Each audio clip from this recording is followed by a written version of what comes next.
Hello दोस्तों, स्वागत है आपका आज की खौफनाक कहानी में। तो दोस्तों, अगर आप हमारे चैनल पर नए हैं और आपको भूत प्रेतों की सच्ची डरावनी कहानियां सुनना पसंद है तो प्लीज जल्दी से चैनल को सब्सक्राइब कर लीजिए। और अगर आपको आज की कहानी अच्छी लगी तो वीडियो को लाइक शेयर करना मत भूलना। तो चलिए दोस्तों, बिना देरी किए आगे बढ़ते हैं आज की कहानी की ओर। हेलो दोस्तों, मेरा नाम विशाल है और मैं छत्तीसगढ़ के एक छोटे से गाँव में रहता हूँ। और मेरे गांव से लगभग 10 किलोमीटर दूर एक फैक्ट्री में काम करने के लिए जाता हूँ। ये फैक्ट्री एक हाईवे के किनारे पर है, इसीलिए मुझे काफी दूर तक जाना पड़ता है और मुझे सैलरी बहुत अच्छी मिलती है, इसीलिए मैं अपने काम से बहुत खुश हूँ। आज मैं आपको अपने साथ घटी एक घटना के बारे में बताने वाला हूँ, जो मेरे साथ तकरीबन आज से 5 साल पहले घटी थी। वो घटना इतनी भयानक थी जिसे मैं आज तक भुला नहीं पाया। तो दोस्तों, हुआ कुछ यूं था। एक दिन मैं अपने गांव से शहर की तरफ जा रहा था और उस दिन मेरी नाइट ड्यूटी थी। जी वक्त रात के 9 बजे का था। ड्यूटी तो मेरी शाम के 7 बजे शुरू होने वाली थी, मगर मेरी बाइक में थोड़ी प्रॉब्लम आ गई थी। इसी कारण से मैं अपनी ड्यूटी से लेट हो चुका था। मैंने अपनी बाइक को ठीक कराते ही मैं फैक्ट्री की ओर बढ़ने लगा। फैक्ट्री को जाने वाले रास्ते में एक खंडर जगह पड़ती थी और लोग कहते थे कि उस खंडर के पास जो बरगद का पेड़ है वहां पर प्रेत और जिन्न रहते हैं। मैं हमेशा ही वहां से गुजरता था, मगर मैंने आज तक वहां पर कोई जिन्न और प्रेत नहीं देखा था और मुझे इस बात पर यकीन भी नहीं था। मुझे ये लगता था कि ये लोगों की एक मनगढ़ंत कहानी बनाई हुई है और ऐसी बातों पर कभी भी यकीन नहीं करना चाहिए। लेकिन उस रात मेरे साथ कुछ अजीब ही हुआ। दूर से तो मुझे उस खंडर के पास कोई भी कुत्ता नजर नहीं आया, और जैसे ही मैं उस खंडर और बरगद के पेड़ के पास पहुंचा तो मुझे 2-3 कुत्तों का झुंड नजर आया। वो एकदम से मेरी बाइक के सामने आ चुके थे और मैं अपनी बाइक को कंट्रोल नहीं कर पा रहा था। मैंने बहुत कोशिश की कि मैं उन कुत्तों को टक्कर ना मारूं, लेकिन वो कुत्ते भागकर उसी तरफ जा रहे थे जिस तरफ मैं अपनी बाइक को उनको बचाने के लिए कर रहा था। मेरी बाइक की स्पीड लगभग 60 पर होगी, इसीलिए मैं उसे कंट्रोल नहीं कर पा रहा था। और जैसे ही मैंने अचानक से ब्रेक दबा दी तो मेरी बाइक पलटना शुरू हो गई। एकदम से ब्रेक लगते ही मेरी बाइक उस बरगद के पेड़ के साथ टकरा कर गिर गई।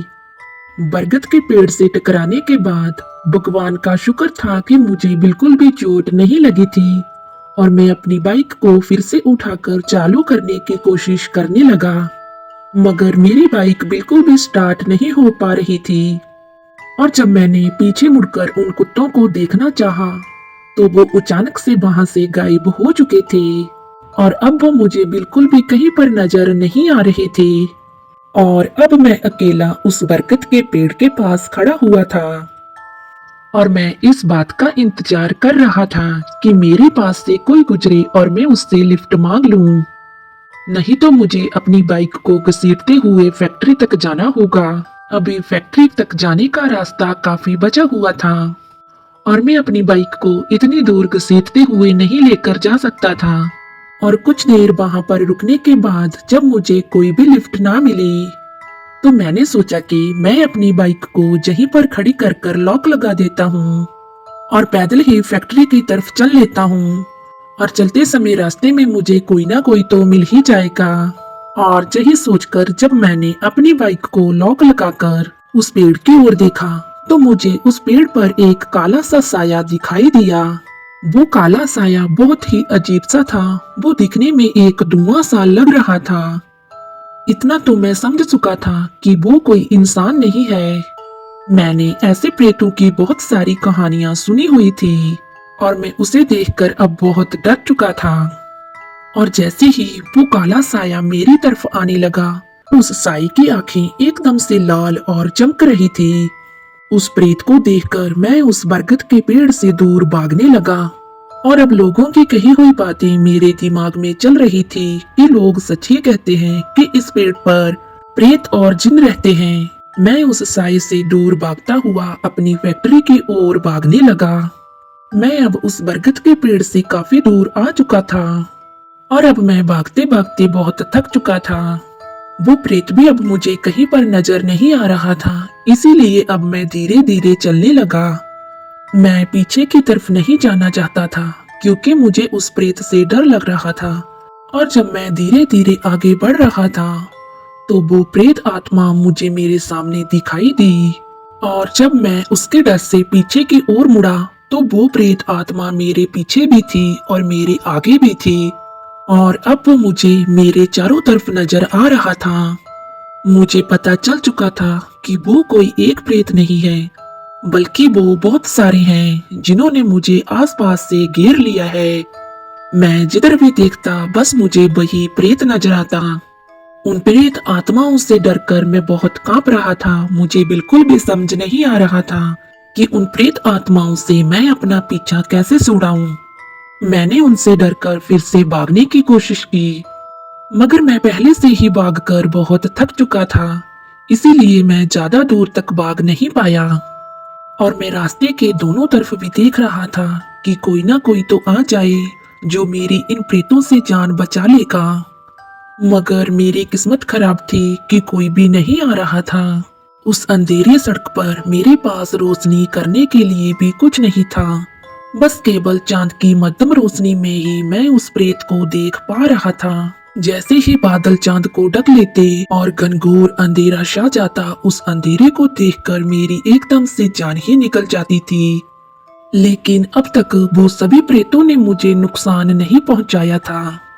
मैं इसी कारण से थोड़ी हिम्मत रखकर आगे की तरफ बढ़ता जा रहा था और फिर अचानक से एकदम मुझको उस प्रेतों ने पकड़ लिया। मैं उसकी पकड़ को महसूस कर रहा था। अब वो प्रेत बिल्कुल मेरे करीब था। मुझे उसकी जोर जोर से चल रही सांसें सुनाई दे रही थी।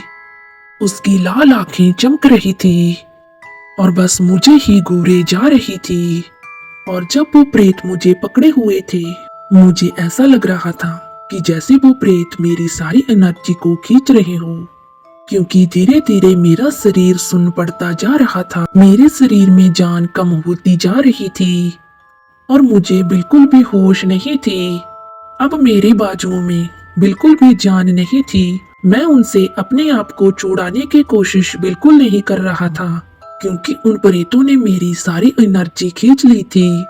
अब मुझे धीरे धीरे चक्कर आने लगे और मैं बेहोश होकर वहीं पर गिर पड़ा। और जब मुझे दूसरी सुबह होश आया तो मैं उसी बरगद के पेड़ की टानी पर था और मेरे शरीर पर बहुत सारे काले धब्बों के निशान थे। और जब मुझे पता चला कि मैं उसी बरगद के पेड़ के ऊपर हूँ तो मैंने नीचे देखा तो नीचे बहुत सारे लोग मुझे आवाजें लगा रहे थे और वो 3 से 4 लोग मुझे नीचे उतारने की कोशिश कर रहे थे। और अब मुझे पूरी तरह से होश आ चुका था। मुझे जैसे ही उन लोगों ने होश में देखा तो वो मुझे आवाजें लगाने लगे, अरे भाई साहब वहीं रुके रहो, ज्यादा हिलो मत, गिर जाओगे। जब मैंने अच्छे तरीके से पेड़ को देखा तो मैं पेड़ के काफी ऊपर था, तो अगर मैं वहां से जरा सा भी फिसलता तो मेरी मौत पक्की थी। और तभी मुझे धीरे धीरे कल रात की बातें याद आना शुरू हो गई और मैं डर के मारे घबराना शुरू हो गया। और अब मुझे याद आ चुका था कि इसी पेड़ के प्रेतों ने मेरी ऐसी हालत की है। और मैं घबराया हुआ उन प्रेतों को उस पेड़ के आसपास ढूंढ रहा था, लेकिन पता नहीं क्यों वो मुझे कहीं पर नजर नहीं आ रहे थे। शायद दिन की रोशनी में वो प्रेत किसी को दिखाई नहीं देते हैं। मुझे बहुत कमजोरी महसूस हो रही थी और मेरा शरीर भी बहुत दर्द कर रहा था, इसीलिए मैं वहां से हिल नहीं पा रहा था। उन लोगों ने मुझे बड़ी ही मुश्किल से उस पेड़ से उतारा। उस पेड़ से उतारते ही मुझे अस्पताल ले जाया गया और अस्पताल में मुझे 2 दिनों तक एडमिट रखा गया। और उसके बाद जब मैंने लोगों को बताया कि मेरे साथ क्या हुआ था, तब उन लोगों ने मुझे उस बरगद के पेड़ की पूरी बात बताई कि उस बरगद के पेड़ पर 4 प्रेत आत्माएं रहती हैं। जो कि पूरी तरह से काले धुएं जैसी हैं। वो रात के समय वहां से गुजरने वाले लोगों का पीछा करते हैं और जो भी लोग उस खंडर वाले बरगद के पेड़ के पास रात के समय भटक जाते हैं, वो चारों प्रेत आत्माएं उन्हें बहुत ज्यादा परेशान करती हैं। वो प्रेत आत्माएं किसी को मारती नहीं, बस लोगों के शरीर की सारी एनर्जी खींच लेती हैं और फिर उसके शरीर को उसी बरगद के पेड़ पर टांग देती हैं। मैंने इन सब बातों पर कभी भी यकीन नहीं किया था और अब मुझे भूत प्रेतों की बातों पर भरोसा हो चुका था। और फिर उस घटना के बाद मैंने अपनी ड्यूटी का समय भी चेंज करवा लिया और अब मैं कभी भी रात के समय उस रास्ते पर बिल्कुल नहीं जाता। मैंने अपने फैक्ट्री के मालिक को बिल्कुल ही मना कर दिया था कि मैं रात की ड्यूटी बिल्कुल नहीं करूंगा।